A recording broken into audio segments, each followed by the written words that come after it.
All we have to decide is what to do with the time that is given to us.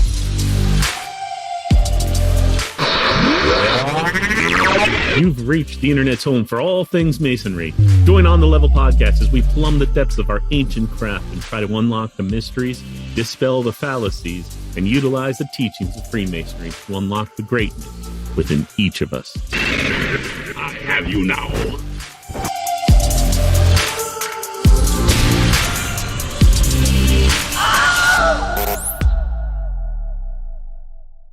Let's go. There it is. Haven't heard that in a hot minute. All right. Yes, welcome back to On the Level podcast. That was an abrupt cutoff on the applause.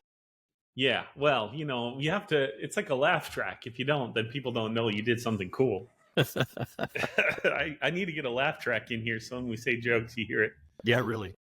I have,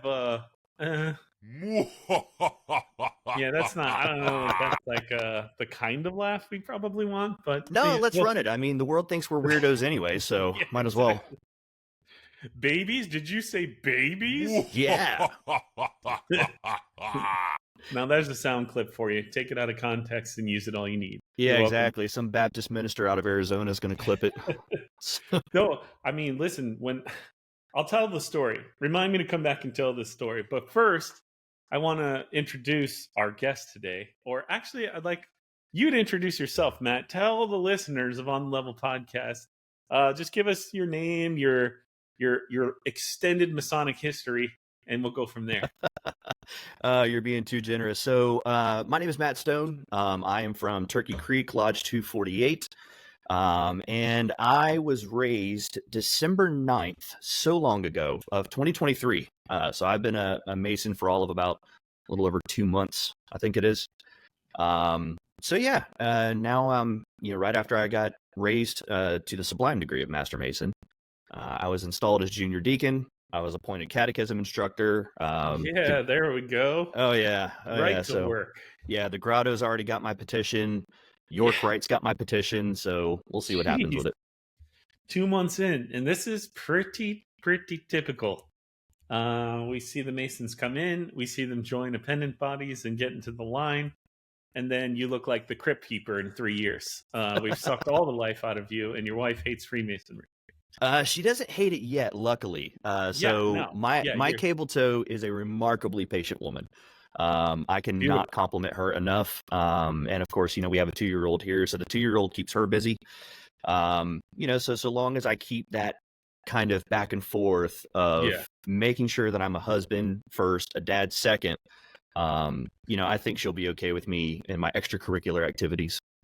That's awesome. I mean, communication's key, obviously. As long as you're both communicating and the expectations are set, you won't be disappointed or upset. Yeah, and the thing is, I try to, like on family nights or lodge nights, I try to bring, my wife and my daughter up to the lodge. And, there's a lot of nice, sweet old ladies from the Eastern Star that really help us out with food. Of course, if I keep eating their food, I'm going to keep putting on weight. So they got to become health conscious quick. Yeah, it's rare you find like a salad or anything healthy at a Masonic meal. We love our carbs and our meats for sure. Oh yeah. I was chatting back and forth with another Mason, and so we were laughing about how the world views Masonry. And one of the things that we were talking about was like, I can't remember talking about global domination between plates of lasagna. Yeah, I know. Yeah, I was talking to, I was watching the news when I was working out this morning. I now got a TV in the gym, so I just play the news, which really does. I mean, a lot of people listen to angry music. Yay, try listening to the news. You'll get real upset, and it really gets your adrenaline going. It works for me. Yeah, I imagine our current administration could benefit from a Stairmaster. But that's a joke that's about 2 years old. So, the guy's 80 something. I mean, at that point, it's like he's just, as long as he doesn't walk, you're like, oh, he looks half decent, But the second he walks, you're like, ooh. As long as he doesn't try to operate like a human, he does well. Just profit. It's like Weekend at Bernie's president style. Exactly. Like his handlers are over there, like trying to flail him around, throw him in the Corvette. It's good stuff. Turns out our president's been dead for 3 years, and they've just been bringing him to events. And, news headlines that wouldn't shock me for 500, Alex. I mean, No, they did like, because it's always, everything is sports now, even politics. So Oh on yeah. the channel, and they did like a side by side matchup, like it's a fight, like age, weight, blood. It's like, wow, okay. Uh, is anyone gonna pay to go see George Foreman fight like whatever old fat fighter still is out there? Like, no one's gonna pay to see. No one wants to see this matchup. Okay, Yeah, we if I'm want being better. honest with We you, want we want a real competition. Like, what is this crap? 100%. I mean, there's a lot of things that I've kind of tuned out on in the last couple of years, and Yeah, politics is among them. Just because whenever you actually look at it, you can see just how, whether you want to call it rigged, whether you want to call it selected, no yeah. matter what. Like if you look at, because I'm kind of more, I wouldn't say libertarian these days, but I am more center than I have been previously, and so The thing is, you probably haven't changed. They've changed. Your yes, positions have stayed the same. So you're labeled now a little yes, differently, maybe than you were labeled before. But I bet that you haven't changed your viewpoints a whole lot. 100%. I mean, I got a couple of hardline sticking points, but it's like they get up Yeah, there, they get their soundbite in some congressional hall, and then yeah, it's like, oh, we're going to go after them, and then nothing happens. And then it's, oh, we're yeah, going to do this and defend these people, and then nothing happens. And then it's like, oh, yeah. we're going to invade this other country again. And I'm like, guys, come on, enough. Like, enough is It's enough. true. That's how we were. I was telling my wife, they're changing election laws and everything's always getting redone. And I was telling her, this is how you make a new world order. It's not Masonry. It's not what we do. Trust me. Yeah. There's no connection between what we do Mhm. in our lodges or any of the appendant bodies, which I'm a member of all of them, that I Mhm. have ever seen that compares to what politics globally are doing to us as a species. Like, Mhm. if there's to be a new world order, it's strictly happening at the corporate level. It's not tied to a secret organization that can't get their rent paid. Trust me. Yeah, for real. Yeah, that actually brings up a question. So I was going to ask you, and I've asked a couple people this. In Masonry, is there a significance of the coins? Because I haven't seen Well, anything yet in my grand 2 months of being a Master Mason. you haven't? What's the significance of the coins? No, I haven't seen anything. Well, they're called challenge coins, and it's just a little game that we play with each other. So the premise is that you should have the coin on you at all times. Hmm. And if I see you at a bar and I demand to see your coin and you can't produce it, you have to buy my drink. If I demand the coin and you produce it, I have to buy your drink. So it's a little Nice. drinking game we play with each other called the Okay, challenge coin. so the only coin I got was from Florida's Grand Lodge. The district deputy came in and gave us a little pin for our Yeah, lapel and a yeah. coin. That's the only one I have. Is that the one you're talking about, or is there something No, else? like all of like the widow's sons have a coin, and many of the different bodies of the Scottish Rite and the York Rite will have coins. Okay. And you'll find Freemasonry has secret organizations within secret organizations within secret organizations, and they all want to be special and unique. So these coins are a way that it can like make you feel you're part of the cool club when somebody plays that game with you. I've Okay. never actually seen it happen, but Hmm. then I don't like hang out at bars a whole lot with Hmm. guys. If I do, I'm already buying the drinks, so I don't really care Yeah. about the game. First round's always on me. Uh, Yeah, I'm not a big bar guy, but whenever they gave me the door code to the grotto, because I do some of their maintenance there, some of their maintenance work, they were like, "Oh, we're going to give you the door code to the grotto," and I'm like, "That is a terrible idea. That is a patently terrible idea. I need a supervisor at all times." yeah, yeah. So And we who's going to supervise you? Another grotto guy? This is the yeah, blind leading the exactly. blind.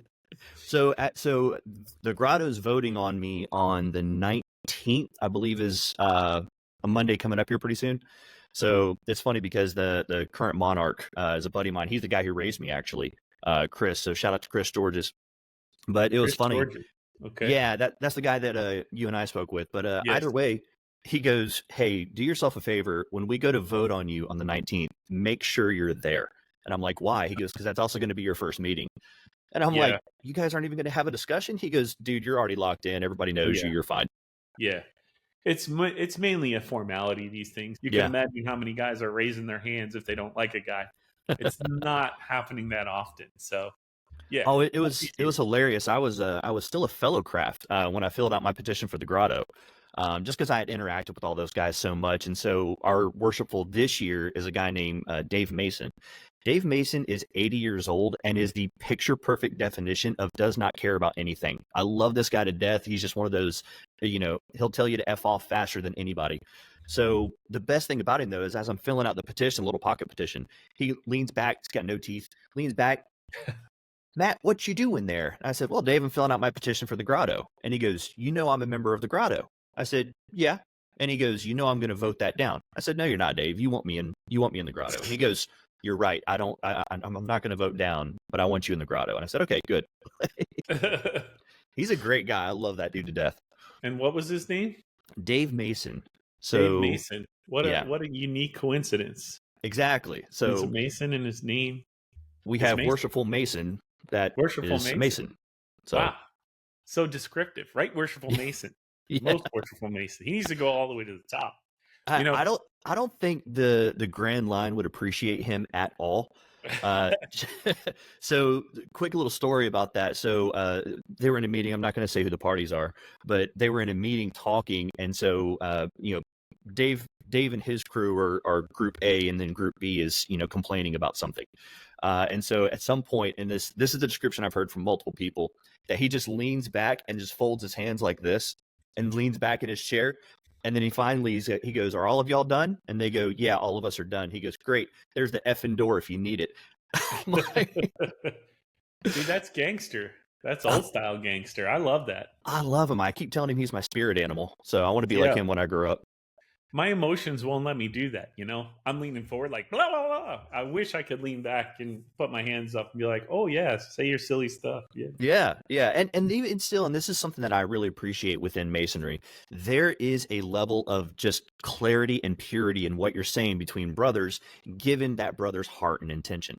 And so one of the things that I've noticed is, there is some of the political garbage, especially whenever you get in some of the Grand Lodge guys or the district guys. But especially a lot of the local guys, like, you brought in Sean Cooney, and I think Sean's been on the podcast before. Yes. But I've known Sean for 5 years. And the first time I ever met him, he beat me up. To be clear, he and I both do Brazilian Jiu-Jitsu, and he just mauled me. Destroyed me. So that's where we met the first time. 5 years ago. I mean, he's a young guy too, right? Yeah. He's younger than you. Mm-hmm. Or are you guys the same age? I think we're close to the same age. I'm pretty sure. It's just that I've got a lot more mileage on me than he does. Yeah. It is definitely the miles, not the years. I get that. but talking to Sean. Sorry. Yeah, he introduced me to you, and he made a big deal about your Master Mason degree. He brought a contingent of brothers from our lodge in Sarasota up to Turkey Creek Lodge, which is maybe 2.5 to 3 hour drive away. I'd say something like that. But about an hour and a half. Yeah. Really? Yeah. Okay. I can make it an hour and a half. I'm not suggesting everyone does. So. It's Florida, so it's anywhere from an hour and a half to 6 days. It could be anywhere in that range to drive. That is a factual statement. And gosh, the roads, with all the influx of people moving into Florida, it's just getting worse. Yeah. But the good news is, with the influx of people moving to Florida, that Masonry can now flourish in Florida, so long as we can recruit effectively. Yeah. Recruit. I just want to be clear on that. They're getting a handle on that. They're kind of getting their bearings, hopefully, on how to recruit properly. Mm-hmm. These days. We certainly making an effort to make sure that people know how to do that. But, the reason that I wanted you to be on the podcast is we talked before you were a Master Mason about some things that was going on in your journey to becoming a Master Mason. And you told me that you listened to the podcast before you were even a Master Mason. Mm-hmm. And that piqued my curiosity because, at the inception of this podcast, I wanted to talk about Masonry to people that aren't Masons. Sure. This wasn't meant to be a For Brothers podcast. This was meant to be a For the World podcast. So that's why you often hear us stop and explain things that the everyday Mason already knows. Come on. Why are we doing this? Well, it's because we want people that don't know about Masonry to be able to follow along with us and see that what we're doing here is good. And so one of the things I asked you immediately, since you were not a Master Mason and you heard all the episodes, was give me some feedback. What would you recommend? And you gave me some great feedback, and definitely trying to implement as many of those points as I can. And today, I'm implementing one because you said, you know, it'd be great. It'd be great to hear the journey of a man who came in and just follow his career as a Mason. Just kind of see how things are progressing for him. And there's that, you know, honestly, that should be a Netflix documentary series reality show because it's going to be a wild ride. You're going to have ups and downs and huge wins and really low lows. It's going to be a roller coaster ride in Freemasonry. And I'm really excited to have you on the show only 2 months in now. And you've already got the rocket pack strapped to your back and you're going full speed, right? You've already had your first meeting as an officer in a lodge 2 months in. You already belong to almost two appendant bodies, or you're about to belong to two appendant bodies. One of those appendant bodies has 3 subdivided appendant bodies within it that you'll probably get involved in. You know, the York Rite has the commandery and 2 other bodies that it's expected that you know, they have 3 separate paths, 3 separate officer groups, 3 separate meetings every month, but it's all the York Rite. And then you're going to get into the Scottish Rite, and they have 3 separate bodies, and you're going to be more actually than 3, and you'll be tempted to join all of them. So now you're a part of 7, and the Grotto makes 8 groups. And you know, the early in your career Master Mason, and really this is a problem for all Master Masons, is you want to prove that you're a capable person, and so you say yes. And you not only say yes, you do everything with exuberance and zealousness. And so that can tax your time greatly. And I'm really curious to see how that plays out for you. Your wife has a good opinion of Freemasonry 2 months in. You're already starting to get into the appendant bodies, and I'm sure you're going to get positions offered to you once you get in there. Well, so and you're I involved kind in of your church too, right? I'm sorry. And you're still actively involved in your church, right? Yes. So I'm the worship minister at my church, if that's even a title. And to be clear, the denomination I go to is much more conservative. So we don't use instruments or anything. So it's all a cappella. So I get up there, you know, give the 4 time, everything. Sorry, I wasn't doing the Catholic thing, but so I get up there and lead the songs and teach new songs, assign song leaders, you know, all that. And I teach our young adult class. That's a lot. Yeah. So, well, I co-teach our young adult class with our minister, a guy named John, who's, I look at John as more of a brother than I do some of my blood relatives. He is just such a phenomenal guy. He's from Albany, Georgia. He's got a great story, but yeah, it's a lot. I'm aware that it's a lot. So at some point, I'm gonna have to say no. Yeah. But I figured while my wife has the patience now, it makes sense for me to do it. And then at you know, for example, back to your comment of jumping in and doing things and doing them with zeal. The reason why I started jumping in and I started doing the trussel board. So now I'm responsible for our trussel board, which. Golly, everyone has a different trussel board. It's insane. So doing our trussel board, doing catechism instruction, doing the website, it's because nobody was doing it. Right. You know, and that's kind of the thing is it's like, all right, everybody wants to sit there and complain about, are we going to have enough people that are going to show up to a lodge meeting, but yet nobody does anything. Right. So, and that's why I wanted to talk to you at first. And our first conversation was, hey, I'm just getting into this thing. You've done phenomenal with 147 down in Sarasota. Thank you. What do I do? You know, and so you gave me some phenomenal advice, which is stuff that we're starting to implement and look at. We got a fellow craft degree tonight. Actually, I'm gonna be the junior deacon for the fellow craft degree. Nice. But that's actually for a neighboring lodge, number 79, Olin S. But they're having the exact same issues that it seems like every lodge is happening, with the exception of 147 and 91 in Lakeland. There are a few like there's actually a lodge that beats me in membership every year by like 1 or 2, and man, it chaps my high. But it's great, you know, because that just shows you like it can work. Yeah. and it is repeatable in Mhm. different areas of the state. Yeah. And it really just takes passionate brothers that care and are willing to put in a little elbow grease. I mean, there's far like what you experienced and what you are experiencing is people have this idea that masonry is just always going to be there. Mhm. That I really, it was there before I got here. It's going to be there when I leave. Like, what am I going to do? Like, it'll be fine. And they have that mentality, and that perpetuates the continued downward trend of our influence in our communities and globally, because it's not always going to be there. And the longer people string together leadership that have that mentality, the worse it's going to get. Like, we got to fight to keep this beautiful thing alive and living. It can't just be old documents that people reference and then you go and act like a profane person in masonry. No, like, you need to be a mason if you're going to be in masonry, or at least trying to be the best version of a mason that you can be.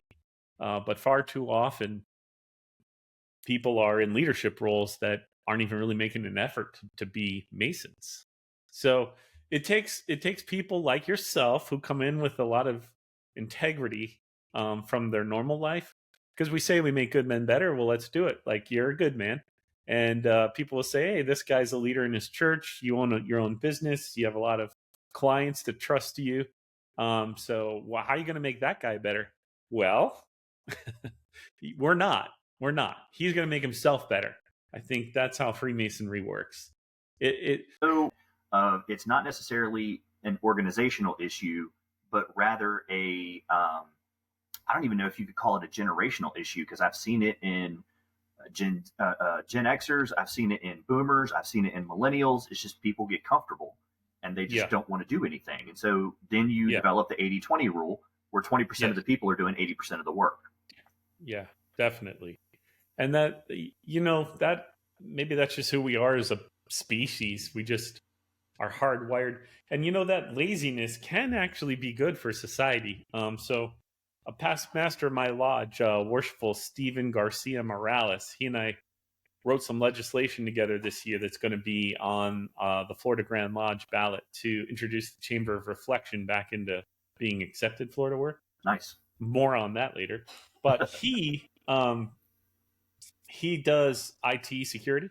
Mm-hmm. And when he was Worshipful Master, he did a whole presentation on how laziness actually creates opportunities to streamline through processes. And so it's the lazy people that do something about not wanting to do work that create efficiencies. I don't want to do the same thing 2-3 times, so I'm going to write a script that's just going to make it all happen. So your laziness can be harnessed to positive effect, but at some point you got to do something about it, right? You can't just let it go. I had suggested that, I think, back whenever I was an EA. So my catechism instructor was the Worshipful Master at the time, Chris, that I mentioned earlier. Also the guy who raised me. But one of the things that I had noticed early on is, I'm like, man, why is a Worshipful Master doing catechism instruction? And it's because nobody else did. That's right. And it's not that I'm bashing anybody in my lodge. Like, the guy who was supposed to do my investigation, he's got like 5 kids or something like that. So it's like, people are busy. I get it. I understand it. Yeah. But either way, I had suggested, I'm like, man, Chris, you're taking 6-8 months to do catechism instruction once a week with me and this other guy. Now, granted, there was scotch and cigars involved, so it was a good time. That's nice. Yeah. Yeah. You realize how many complaints we're going to get on that statement right there. If it's going to be, oh my gosh, they drank scotch while they did catechism instruction. It's like, yes. And I totally forgot all of it by the end of the night, but okay. As long as you weren't doing it in the lodge room, you're fine. Oh no, we were at the grotto. The grotto was kind of our hangout. Yeah. So, by the way, this past Monday, I did pass my proficiency for Master Mason. Master Mason? So, congratulations. So, well done. Thank you. But either way, I asked Chris about this. I'm like, Chris, why don't we have different catechism instructors for each degree? So have one catechism instructor for EA, one for Fellowcraft, one for Master Mason, because I click remarkably well with Fellowcraft, but I was horrible at EA. Yeah. I was terrible. And he said, I would love to, but apparently there's a law against that, or there's something against that. Like, can you explain that a little bit? Yeah, so the Grand Lodge of Florida has a mentor's manual that's published on the Grand Lodge website, and it's really a manual for mentors and catechism guys because they're supposed to work together. The mentor and the catechism instructor, those are supposed to be your first two links to the fraternity for, as you said, 6 to 8 months. So they should be knowledgeable people, and they should be people that are going to stick with you to the end. And so this isn't written into the digest of Masonic law, but it's in the mentor's manual. And the way it's been explained to me is we take an obligation to observe our traditions and customs of Freemasonry. So while it's not a law, it's in the mentor's manual, which makes it an adopted tradition that we're supposed to follow according to the digest, which and our obligations. This is how a past grandmaster explained it to me.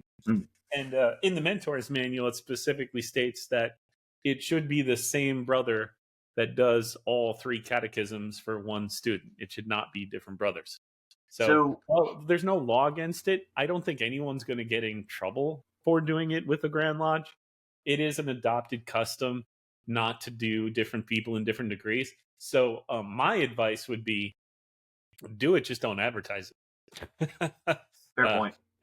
Maybe just don't make it obvious that this is your thing. Mm-hmm. But, a lodge needs to do what a lodge needs to do to get by. Yeah, and my logic behind it and thinking behind it is if you've got a lodge where, like, every state of communication, you've got 80 dudes showing up, like, yeah, okay, you're going to have guys that are super dedicated to the craft, and they're going to want to put in that time for the 6-8 months. And even then, you might only do one catechism instruction, and then next year it's going to be somebody else. Or you might do 1 year of catechism, and then it's somebody else. But these lodges where, like our lodge, there's sometimes we struggle to get enough people to show up. It lightens the workload on the catechism instructor. And then the other positive benefit of it is that it gives the candidate, the EA, the fellow craft, and then the master mason, it gives them more exposure to more people at the lodge. Because as well as I do, whenever you're there for dinner, it's like there's the cliques. Like, okay, it's like school. Yeah. Like, we're going to sit at the center table on the second line, and then the past masters are sitting at the table behind us, and we all sit at the exact same table every single month. So it just made sense to me. But then again, I'm brand new at this, so it's not like I'm trying to step on anybody's toes. No, I mean, there's a lodge in my district. There's a lodge miles from my lodge. And if you walk in, they have a whiteboard, and they actually have, like, this guy does entered apprentice catechism, this guy does fellow craft catechism, and they have little dots for what candidates and which ones. So they're advertising it, and they still got a charter. Nobody's pulled it. And that's why I'm saying that's not a rule, I think, because we got such bigger fish to fry right now in our fraternity of real problems. I would be shocked if anyone tried to cause me drama out of the fact that you had a different instructor, catechism instructor. And it is in short supply. And really, your catechism instructors, according to the mentor's manual, if you're doing catechism instruction, you should have a silver card proficiency first. 90% of the people I know doing catechism instructor do not have a silver card proficiency. Yeah, I definitely don't have that either. So listen, we have a lot of rules, and there are some important ones, and then there are some not so important ones. And I think these are all following under the not so important rules that are getting broken. Yeah, out of necessity, because we just don't have enough people to do the work. And if you don't have the people, you got to do. The lodge needs to survive. Yeah. So you got to do what you got to do. And I can't see Grand Lodge faulting a lodge for doing what it needs to keep these brothers moving through the degrees and becoming master masons, which is the ultimate goal. Make them good. Make them have a good experience, because if you don't have a good experience, you just went through it. Why would you keep going? It's like, I don't need this crap in my life. I got enough stress. And I'm paying money. I'm doing a lot of work, and I'm not having fun. I think I'm out on this. And that's what happens a lot of times. They just decide the juice isn't worth the squeeze, as they say in the fraternity for some people. Well, I just figured I would take the Jeremy Barnes approach with amity, and it's just, I'm just going to go ahead and do it and then ask for permission whenever I get caught. He's a pretty successful Mason. And there you go. That's his, because I took the other approach. I went and got permission, and my project died because of it. Oh my goodness. I was so disheartened whenever I heard that, because I was listening to the Jeremy Barnes podcast on my way here to, because that just posted yesterday. But Yeah. but either Yeah. way, as soon as you said that, you're like, yeah, the Grand Lodge shut down, yours with the, the business owners and whatnot because it's for financial gain. I'm like, no, I Yeah. wanted that I know. so bad. Because do you So realize many people do. yeah, So especially many in people do. construction. In Yep. construction, it is so hard to find good people. It is so hard to find people you can trust and to find Yeah. brothers that you want to benefit. And that's where Cooney and I Right. talk literally every day. And because he's in construction as well, so he and I work together on a lot of projects. So, okay. oh yeah, I get so much exposure to that guy; it's insane. I think I talked to Brother him. Sean Cooney. Yeah, Yes. I think I talked to him more than I talked to my wife. So, but Yeah. but either way, yeah, Well, I was so sad about that. Of Grand Lodge interpreted that of financial gain, and here's what I've told a lot of people: I did not join Freemasonry for financial gain, but dadgummit, if it's not there whenever you get in, it's people it need could stuff. Be. It could be. Yeah. Because it happens all the time. It's a trust network, much like church is a trust network. Mm-hmm. If you go to a church and you're very active, it's not uncommon, I don't think, for you to say, hey, I need a plumber. Do we have any guys at the church that do plumbing? Mm-hmm. That's very common, right? Yeah. Because they know that guy's not going to screw them over. Mm-hmm. He doesn't want to embarrass himself in that community where he's trusted. So he's going to do fair work for a fair price. Right. It's the same in the fraternity. Mm-hmm. Happens all the time. Somebody's like, hey, do we have anybody that does plumbing? And now you got to go chasing down the rabbit hole of Joe Schmo does it. Here's his number. And then you find out Joe died 3 years ago. And it's like, oh, damn, anybody else? And now you're doing full-time work just to find somebody. And eventually you give up and you go to the yellow pages and you find someone and you roll the dice. Yeah. Somebody you don't know. But in my mind, it makes a whole lot of sense for us to work together and make it a whole lot easier to connect with each other. Is there monetary gain there? Yes. I suppose you could make that argument. But is it wrong? Is it unmasonic? I think there's an argument to be made that it is not unmasonic. Well, is it unmasonic? We learned about the 24-inch gauge. Is it unmasonic to do your vocation? That's what it boils down to. And so, no, it's not. Right. It's not unmasonic to do your job. I mean, we literally learned about that, in our dedicating of service. But as you consider that, it's like, okay, for example, you or our lodge. I'll just use our lodge as an example. Worshipful Mason asked me to go in there and give them a price on redoing the floor. Now, I did not put any profit on this at all. I was going to do everything for straight cost. And so I think the material came back at like $8,000 and the labor came back at like $15,000 or something like that. And everyone pearl clutched whenever that happened. Does that mean that I joined Masonry for Masonic gain, or does that mean that our building's almost 100 years old and it needs some work done? Yeah. So, and it, this is one of those like old rules, I think, because I get the gist of it. Is like, we don't want people that join the fraternity just to hand out business cards and like, hey, did you know that I do this? Hey, did you know I get that that's really going to be a problem for us because we're focused on higher things and loftier ideals. But at the same time, I don't really think that's what's happening 9 times out of 10. And I've done it, and other people. I'm always referring people. I know a lot of people, so people often come to me and like, "Who's our guy? Who's our guy for this? Who's our guy for that?" Well, there's 3 guys I know that do that. Here's the 3 numbers. Yeah. I don't use them personally, but I know they do that, and it's just an old, antiquated way to get information. Like, how annoying is it that we've got to go through that process when we could easily have a directory? Yeah. I think that's one of those things. It's like it needs to be interpreted by a grandmaster because it's unclear in the digest. Now, I'm very visible in the fraternity and always have been. So I own a business, and let me tell you how far people go.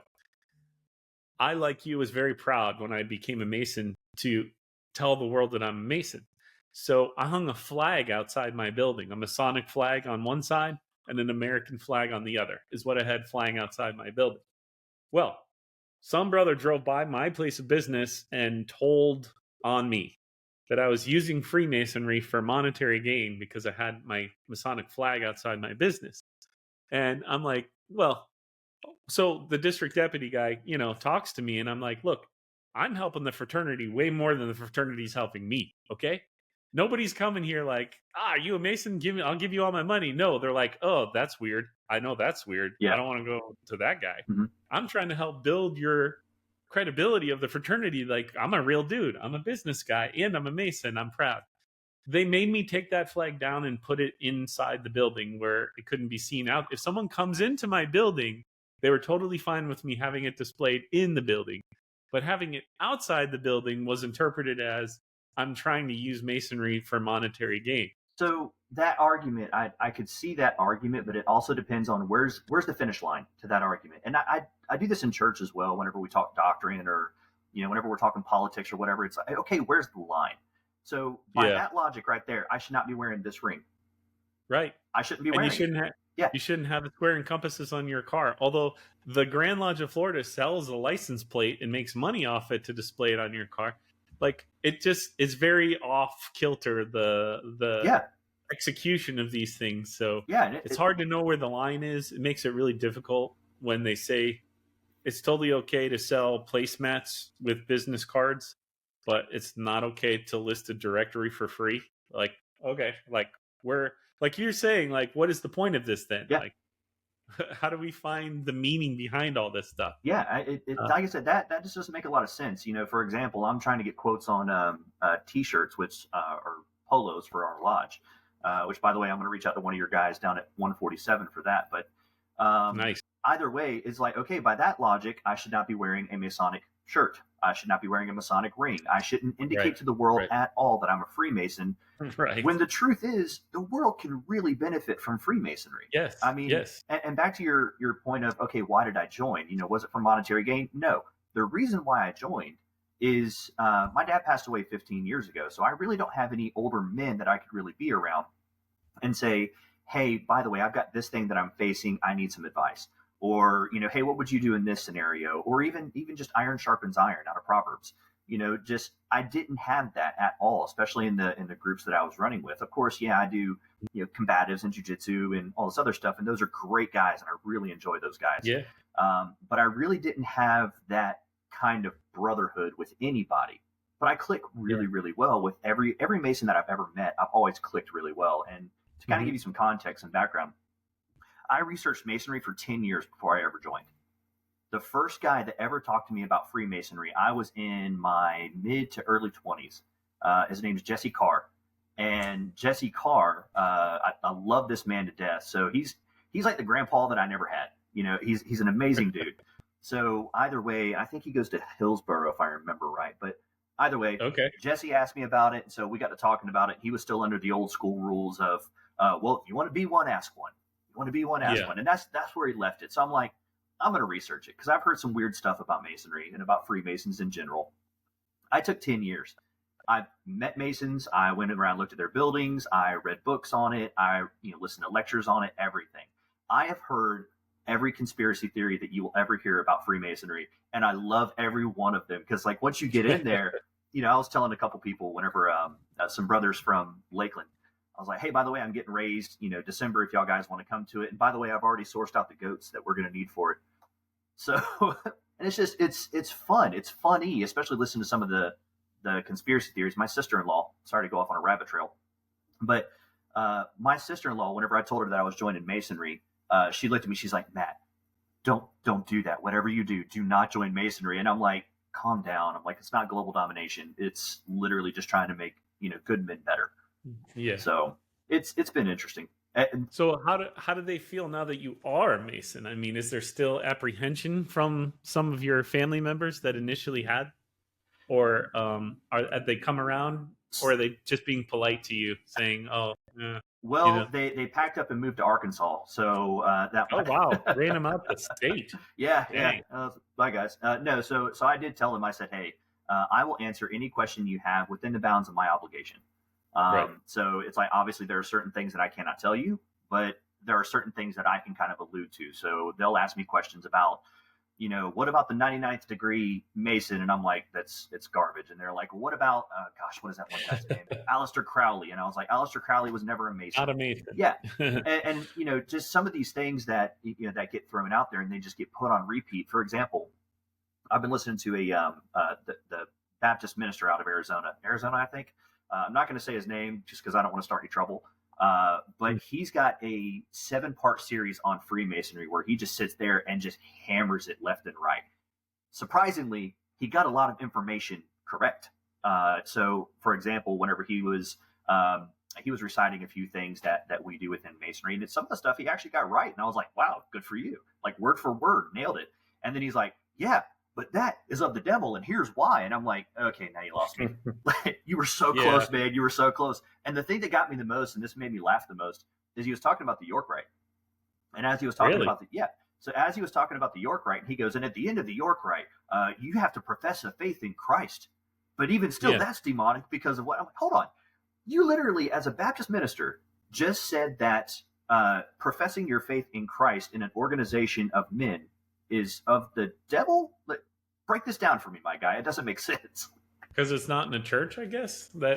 I guess that's maybe the hang up. Here's you're professing your Christianity in a different group that's not church, and that's a threat to a church if you think about it. 100%. And that's the only thing that I could come up with is what it seems like. And even if you look at like the spat between Masonry and the Roman Catholic Church, and I have not done as much research on this as I want to, so it's interesting. My opinion may change. But it seems like, and especially in the last, 100 years here in the United States, that there has been a feminization of the scriptures. They've softened the message, and that's why I like pastors like a guy named Mark Driscoll, and I'll mention his name because his channel's phenomenal. I mean, his lessons are great whenever it comes to scripture and men and how to be a man of God. They're great. But either way, in listening to what's happened in the church over the last, say, 100 years or so, is they talk more about the lamb and less about the lion. They talk more about the family of God and less about the kingdom of God. And so what did that do? You kind of alienated men. If you look at, and I'm not bashing church. I want to be clear, guys. Like I go to church. I'm active in my church. I'm not bashing church. But isn't that kind of a tenet of Christianity? And forgive me because I'm not a pastor or an authority in any way, but my understanding is that Christianity is the softening of the Judaism. You have a new covenant with God through Jesus, and Jesus is a much softer, friendlier, loving way than the old way of an eye for an eye, tooth for a tooth, smite them, strike them down. Now we have Christianity where it's like turn the other cheek, love your neighbors, yourself. Like it's inherently more soft than the older way. It depends on how it's taught. And so this is kind of what I'm doing with my young adult class, and I think this is why my elders don't like me teaching the young adult class. If you look at the concept of turn the other cheek, if you look at what was happening culturally at the time, they had a clean hand and a dirty hand. One was an insult. One is that I'm mad at you, but you're my equal. But the way the church has taught that for the longest time is, we just have to roll over and take it. No, that's not exactly what it means. If somebody asks you to go 1 mile, go with them 2. A Roman centurion could conscript a Jew to carry his stuff with him 1 mile. If he carried them more than that, then the Roman centurion got in trouble. So, and even if you look at Christ and how he interacted with the Pharisees and Sadducees, he just didn't roll over and let them have it or let them, say whatever they wanted. He spoke back, and he was confident. He was bold. Yeah. And that's kind of my opinion that's kind of my approach to the scriptures. And it's my approach to basically life. And so, for example, in our church, we have a young man who's in the military. He's currently in Korea. But one of the elderly people in our church got onto him for his tattoos. He's in the army. So, of course, he has tattoos. And they were like, well, you shouldn't have that because in Leviticus, it says that you shouldn't mark your body with that of the dead. And so I'm like, well, what was your response? And he goes, well, I told them, well, look at the church. I mean, the church has stained glass windows. And I'm like, bro, why was that your argument? I'm like, stay in Leviticus. And he What's goes, that got why? to do with your body? Yeah, I'm like, stay in Leviticus because you can ask that person, hey, when was the last time you had bacon? When was the last time you ate shrimp or shellfish or anything? But hey, are you going to go out into the local town and stone the local gay people? Because I want to be number 2 in that line because I want to watch what happens.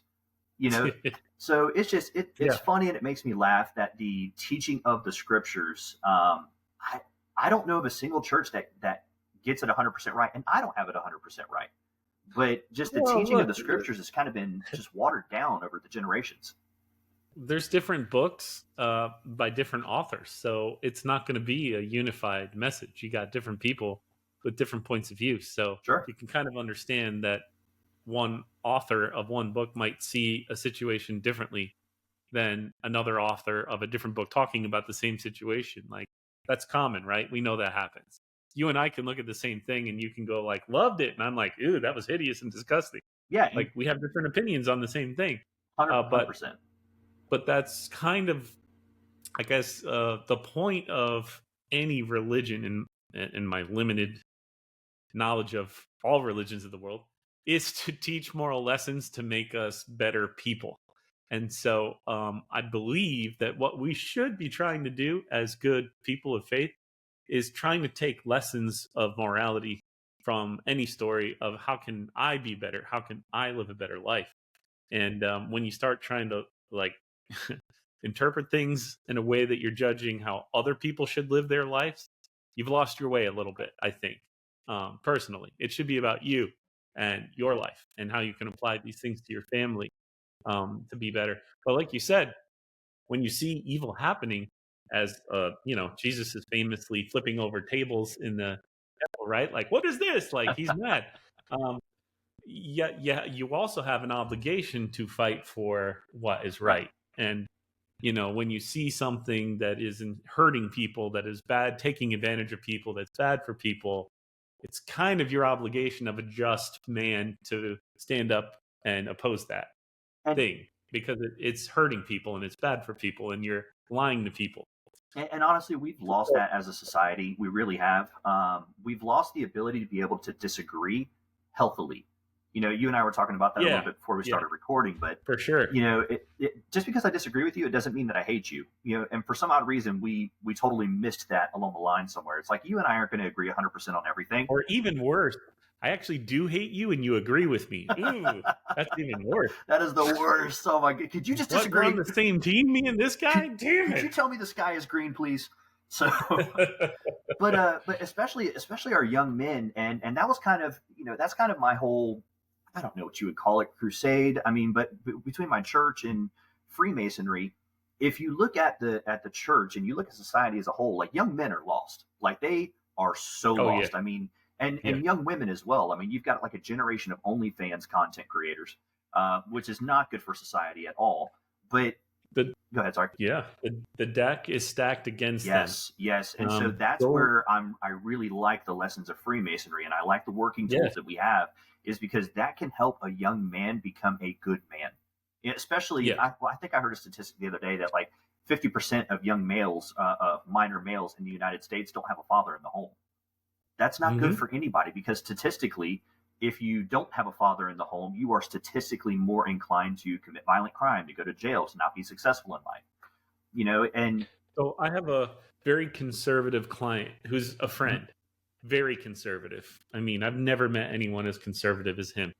And he brought up a fact to me that I couldn't comprehend as being true. And that was that children of single parents, where the father's the single parent, statistically do far better than children of single parents where the mother is the single parent. I refuse to accept that as real, but then I did the research and he's absolutely right. Yep. The facts support the case that a single father actually statistically will have a healthier, more well-adjusted child than a single mother. Blew my mind because I grew up with just a mom in the home. I have a dad, so I was prejudiced by my own experience. I had a hard time accepting that fact. It's a fact.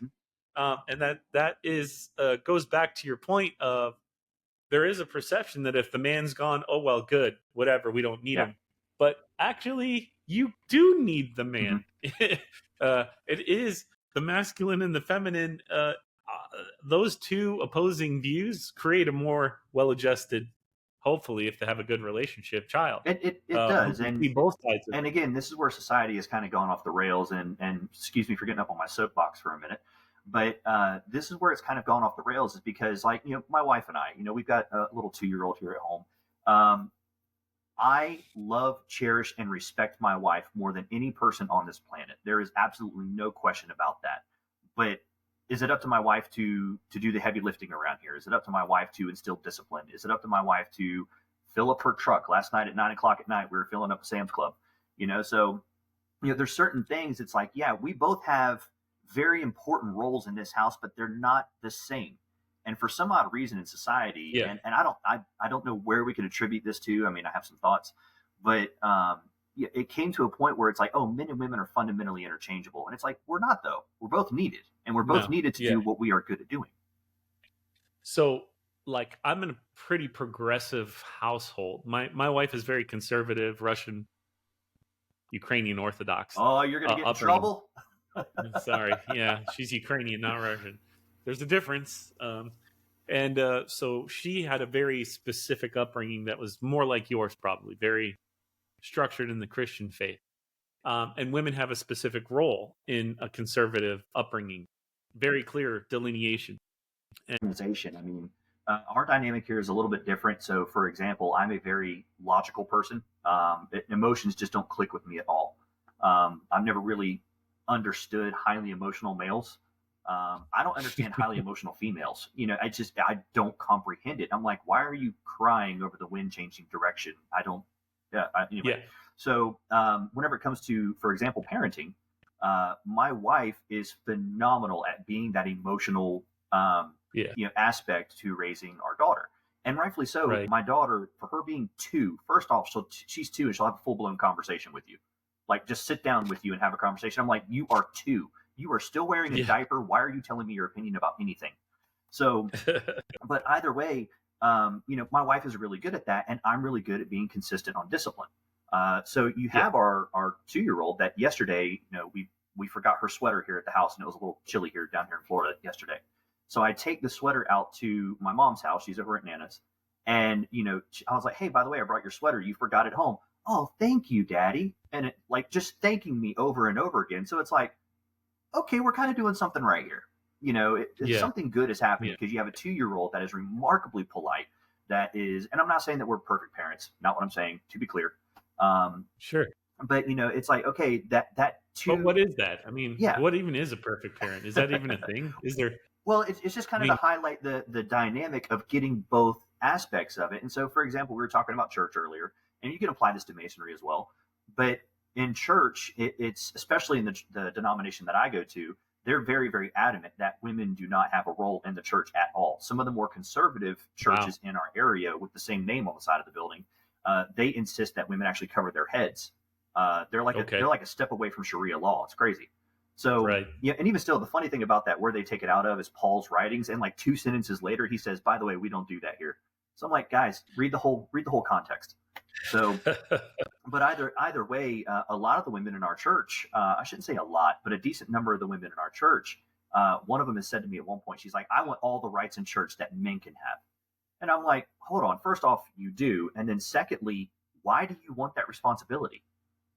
And I asked her, I was like, are you going to get up and lead singing? Are you going to get up and preach sermons? She's like, oh God, no, I hate being in front of people. And I'm like, hold on, that spirit, we need to address that right there. That mentality, because in societies, it's like, I want everything that a man can do, and it's like, well, you can. Do you really want to do that? Should you really do that? Or should a good man do that for you? Should a good man make you feel comfortable in the roles that best suit your personality traits? And of course, to take it back to Masonry, here we are on the level, which, by the way, thank you for having me on. But of course, but as we're considering Masonry, there's going to be certain men within the lodge. Like, we've got men in our lodge that they don't want to sit in a chair. They don't want to get in a line. They don't want to do anything. They want to be a support role. I'm one of those that I have never minded at all being the nail that sticks out. Does not bother me. The nail that sticks out is going to get whacked, but doesn't bother me in the least. What needs to get done, let's just get it done. Let's just get it over with. And maybe that's my time in construction that has me, on construction sites, you have guys that are like, I'm the leader. And I'm like, I don't care. Where am I supposed to throw a hammer at? Let's go. So that's kind of my mindset behind it. And again, getting back to the tenets of Freemasonry, I really genuinely, I want to share the tenets of Freemasonry, honestly, with the generation of men that are now lost. Because again, in Freemasonry, it really doesn't have a stance on a woman's role in society or a man's role in society. It doesn't really enter into that, because what we're focused on is ourselves. Right. Like, how can we be better to our wives? How can we be better to our employees? How can we be better to our citizens, our fellow citizens? Like, this is what we're focused on, is fixing us. We're not really trying to delineate your job or his job or her job, which is a great thing about Freemasonry. Yeah. It really is focused on improvement and getting better. And part of that is tolerance for things that we don't understand. And you get that for sure in the fraternity. I mean, that first working tool is all about tolerance to it in a certain extent, like circumscribing your passions that's what that means. Yeah. It means, you believe strongly about a specific thing, and that you should, according to your personal views and what's important to you. But within due bounds, right? I got a funny story about that on Tuesday. Whenever I showed up for lodge, the local York Rite has, I guess, a storage closet at our building, and their sign is out on the front porch, but it's laying on its side, and all this other stuff. So I was like, hey, I said something about York Rite and cleaning up all the garbage, because it's an older lodge. So like we've got like a 1970s boom box sitting up there, and it hasn't worked in like 30 years. But, we just got like little piles of junk all over the place. I'm like, guys, like, let me get a roll-off dumpster here, and let's take a Saturday or two, and let's just get the junk out of here and just kind of clean the place up a little bit. Maybe slap a fresh coat of paint on. Like, let's do something like that. And I got a little hyper in the conversation. And Worshipful Mason, he goes, now, Matt, you're getting a little hyper, and I will remind you about the trowel. And I said, okay, fair enough. And then I kid you not, it went 20 minutes later, we're inside, and he starts getting hyper talking about somebody at the grotto. And I said, now, Dave, I'm going to remind you about the trowel. Right. Check them.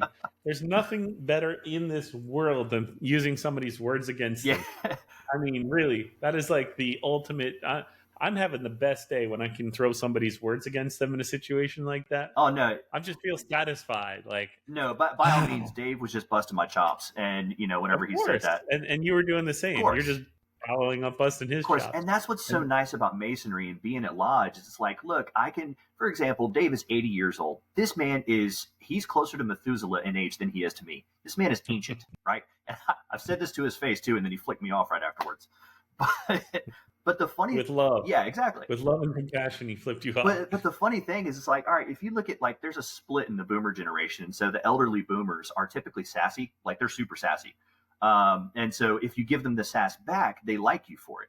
That they're like, okay, yeah, we're going to get along really well. But you get a younger boomer, somebody who's in their, gosh, I don't know, 50s or 60s at this point. And if they give you sass and you give the sass back to them, they pearl clutch. They're like, oh, how could you ever be so disrespectful? And it's like, hold on, I just did what you did, but I did it back to you. Yeah. So it's fun. And in lodge, you kind of get some of that, the older sassy generation, where they like the banter. They like the going back and forth. So I love it. I mean, I have discovered a group of brothers and friends, a sacred band or society, if you will, to where it is so nice and refreshing to where it's like I'm in an area where, with the exception of like one or two dudes in my lodge, I can genuinely let my guard down, and I can sit here, I can chat, we can joke back and forth, I can trust their word. More often than not, that's a big factor for me. If you say you're going to do it, do it. Just life is that easy for me. But and I think the world needs to see more of that. But back to our earlier part of some of the greater threats that we need to address within Masonry. I think a big portion of what we need to address actually is a lot of this stupid conspiracy crap that's going on about Masonry. Because what you have, I think it was last year, we had, 3 or 4 brothers that were gunned down outside of a lodge last year. So, or in the previous couple of years. In Florida, we had 2 lodges set on fire, I think. Yeah. Last year. And where they're getting this from is these are, of course, every group is going to have them. They're going to have the extremists. And so that's kind of where, these people are listening to some of these preachers or lecturers or whatever the case might be. And I mean, knee deep into all of it, because I want to learn what they're saying so I can combat it. And so one of the things they talk about in the conspiracy realm, so I'm not going to talk about what Masonry has of it, but the conspiracy realm, is they talk about Jebulon. Now, as of right now, I have not gone down the Scottish Rite. I have no clue who Jebulon is. I have no clue. But they say that it is a deity made up of 3 individuals, and it's supposed to be Yahweh, Baal, and Osiris from Egyptian. And I'm like, hold on, the little bit that I know about Jebulon, that's not accurate, at all. Who's saying this? Is this a religious conspiracy Yes, theory? it's a religious conspiracy theory. But I Okay. think if Masonry could get out in front of people and speak about within our obligation, to be clear, if we could speak about Masonry within our obligation and about what we are, who we are, get in front of the public a little bit more, I think it would be phenomenal. A lot of Yeah. these, preachers that are out there talking about this, they keep referencing different things. For example, they reference Albert Pike's Morals and Dogma. I started listening to that and I had to turn it off. It was incoherent ramblings to me because I had not been down either the York or Scottish Rite yet. And really, it's a recounting of the Scottish Rite degrees and their meanings and stuff like that. And why would you listen to that if you're not a Scottish But Rite? it's completely Mason, I don't know. total rambling, incoherent. Like I could not understand any of it, and I'm a Master Mason, and it's like, how are you, some minister? How are you able to interpret everything that Albert Pike's writing, and I'm in it, and I don't understand it? It's just What their biggest hang up of anything Albert Wright has written or said is that he references Lucifer in one of his writings. And I'm not going to get into the weeds right now, but go back and look at what Lucifer meant in Albert Pike's day and what he was referencing, and it certainly wasn't the devil. But you say the word, and it has connotations and meanings to religious people that are clear. You don't have to explain when someone says Lucifer that they could be talking about the devil. And so it's really easy for them to pick those things out of context and use them against us. And there's literally nothing you can say. There's not a word. There's no situation you can show them that is ever going to change their mind on how they feel about it. So Freemasonry wisely, I think, has decided as a system not to engage in those debates with non-Masons because you can't win it. All you're going to do is dig their position in even deeper and deeper and deeper the more you try to talk to them about it. So I think what you're saying is along with my beliefs too, which is let's just be visible. Just show people what we do as Masons, who we really are as Masons, and let them draw their conclusions based on take an accounting of my life when I die and look back at it and show me where I was doing evil satanic things. I live proudly as a Mason and I helped people and I did my best. And that's what people will say when I die, hopefully. And don't use me because I'm not a saint, but use a good Mason and put them in that role. And because I attend a lot of Masonic funerals, and you look back at their life and look at their children and look at their coworkers and look at the things they've done and the mark they've made, then they were proudly Masons. And that should speak to who we are as a fraternity. You can't sit and have a debate about the use of Lucifer as a reference to the morning star and what that means in history in different cultures, in different religions, non-Christian, because they're never going to listen, first of all, openly and honestly. Probably not. And, you can't change somebody's mind once they get into that mindset. So you're wasting your time and you're wasting their time. And so what's the point? That's kind of where I've fallen in the whole thing. It's like, why are we going to, what's the point? We talk about a lot of what people say about Masonry just because it's funny to us as Masons. It's hilarious. And really the scenarios of how that got into the ethos is also really interesting. And I think it's interesting stories to tell and listen to. And it's also wise to know as a Mason how this stuff got out, where it came from, so that you're educated when you hear it. But none of that stuff is changing anybody's mind. None of it. Yeah, it's I'm aware of that. I'm more so on the side of what's right is right, and I don't care who or where it comes from. It's just, what's right is right. And hearing some of the stuff that I do about Masonry, and it's like, all right, well, you want to talk about, Albert Pike and his book, or you want to talk about Aleister Crowley, who was not a Mason. You want to talk about those things, but yet you're not going to talk about George Washington.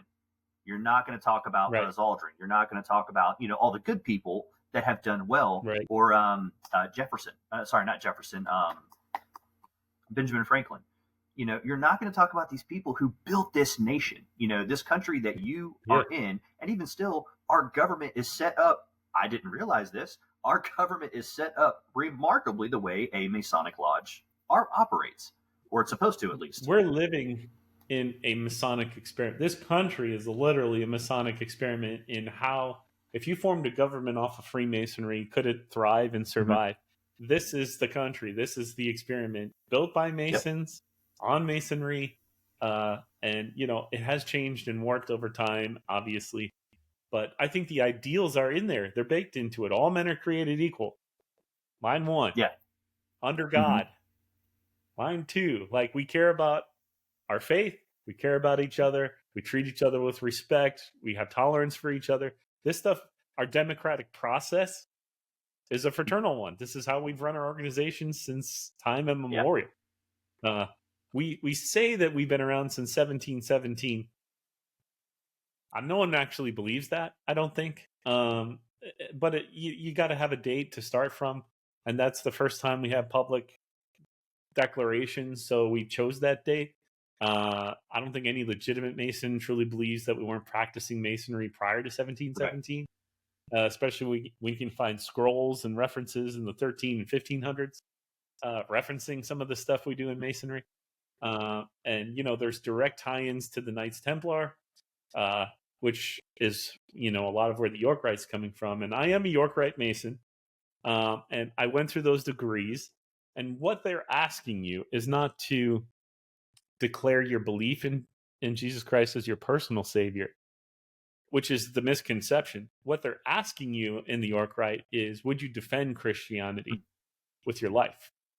And if you can't answer that honestly, you shouldn't be a York Rite Mason. Sure.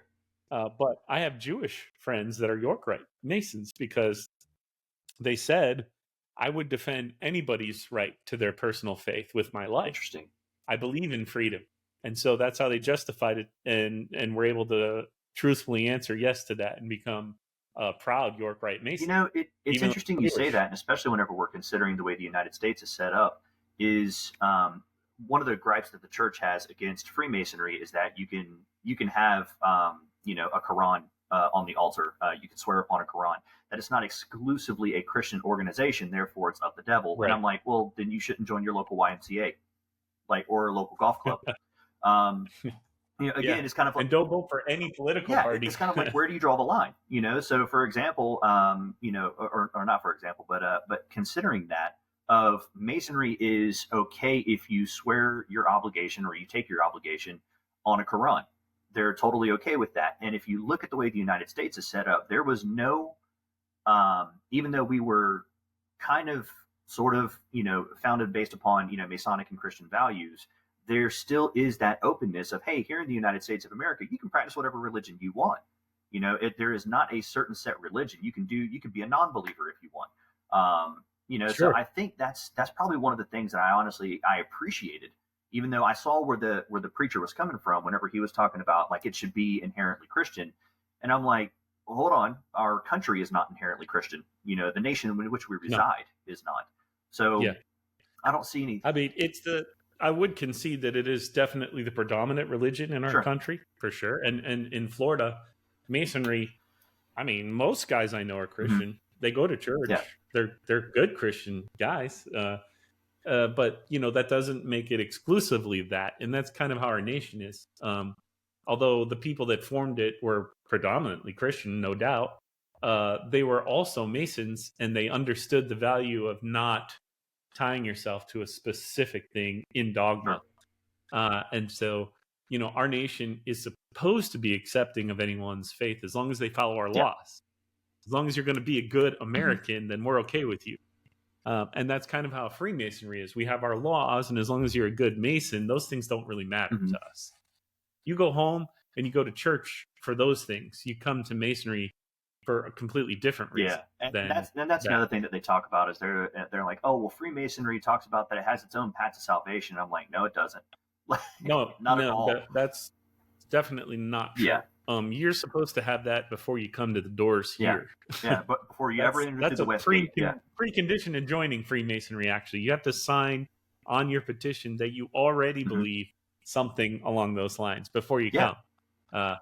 So that's easy to dispel. You can go on any Grand Lodge website anywhere in the world and look at a petition and see that you have to already believe that before you come here. So we're not giving you any kind of belief in a deity necessarily. Now, you would be exposed. I don't think you can deny that to other religious ideas in the fraternity, because I view it as more of like a picking. It's a moral lesson thing. They're picking moral lessons from different situations and different religious backgrounds to tell a moral lesson. And often they pick a minor character. That's, although it's there, it's not a big character, but they create a story around it for creative license to tell a moral lesson. I loved that in the Master Mason degree, because as soon as they referenced the character we all know that I'm talking about in the Master Mason degree, and I'm like, oh, I know that's out of First Kings. Like I remember exactly where that came from, and I was like, yay, I know what this is. And the Fellowcraft, I actually like the Fellowcraft degree the best. The Fellowcraft degree was phenomenal, especially all the information on there, and then you've got the winding stairs and everything that's on there.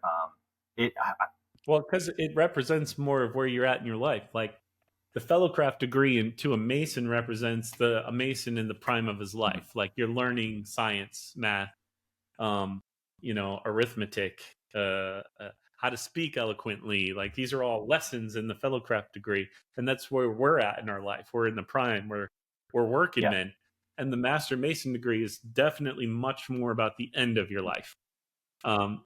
It's sometimes literally and sometimes figuratively about the end and where it's all going. So I think that's definitely a reason a lot of us identify with the Fellowcraft degree the most, because that's kind of where we're at in our life right now. Speaking of the Master Mason degree and how you just described it, excuse me. So this past Thanksgiving, and I want to ask your opinion on this, but this past Thanksgiving, there was a guy who secretly recorded a Master Mason degree, chopped it up, and then posted it all on Twitter. A Mason or a non-Mason? A Mason. He was in the degree. So for some odd reason, he was allowed to sit in the room. He describes himself as a journalist. I'll send you the link later on, but he posted the entire thing, but he mislabeled so many things of this is where they ceremoniously kill this guy. There are screams coming from a back room. And I'm like, hold on. I haven't been through the degree yet, but I know what that is, or at least I'm familiar with it at least. And that kind of fans the flames of the negative connotation that society has towards Masonry, if someone has a negative connotation. But for that specific guy, I'm not even going to call him a brother. In my opinion, he's a jackass. But for this specific guy, what can Masonry do to correct that? I mean, is there something that we can file, to get those videos taken down, or, press charges on the guy? Yeah. What are your thoughts? Yeah. I mean, we have a digest of Masonic law, which is published, in our case in Florida, on the Grand Lodge of Florida's website for all to see what our Masonic laws are. You won't find in there that you can't say secrets of Freemasonry necessarily, but we also take obligations under our God. And to us, that supersedes law. And so when we take an obligation that we won't reveal the secrets of Freemasonry, that is something that if you break it, or any of the other things that we oblige ourselves to in our obligations, you're legally able to be removed from the fraternity as a Mason because of that. So we can file charges against the person. And if we can prove that he actually did reveal things that he promised that he wouldn't as a Mason, he can be ejected from the fraternity forever.